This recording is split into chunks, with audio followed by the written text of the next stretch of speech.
आपण जे रोजच्या चहाबरोबर आनंदाने बिस्किट खातो त्या बिस्किटाची किंमत गेल्या काही दिवसांमध्ये 10% कमी झाली आहे. आणि होय, हे खरं आहे. तुम्ही आणत असलेले बिस्किटाच्या पाकिटवरची किंमत एवढ्यात कधी तुम्ही चेक केली का? तर ती 10% कमी झाली आहे. आता 5 रुपये किमतीचा बिस्किटचा पुडा हा आता 4.5 रुपयांना मिळत आहे आणि 10 रुपयाचा 9 रुपयाला मिळत आहे. तरी तुम्ही कळत नकळत जर अजूनही 10 रुपये किमतीच्या बिस्किटाला 10च रुपये देत असाल तर तुमचा 10%चा लॉस होत आहे असं समजा. आता जेव्हा पण तुम्ही बिस्किट खरेदी करायला जाल तेव्हा त्याची किंमत व्यवस्थित तपासून पहा आणि मगच बिस्किट खरेदी करा आणि त्याची योग्य तीच किंमत द्या आणि 10%ची सेव्हिंग करा.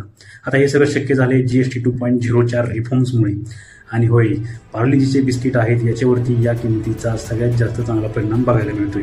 काही कंपन्यांनी बिस्किटाची प्राईस कमी न करता बिस्किटाचे वजन वाढवले आहे, किंमत मात्र तीच ठेवली आहे. पार्लेजी बिस्किट हे आपण दैनंदिन आहारामध्ये नेहमीच घेत असतो चहासोबत. तर तुम्ही देखील पार्लेजी बिस्किट जर घेत असाल तर बदललेली किमतीनुसारच योग्य ती किंमत द्या आणि 10%ची सेव्हिंग करा. धन्यवाद.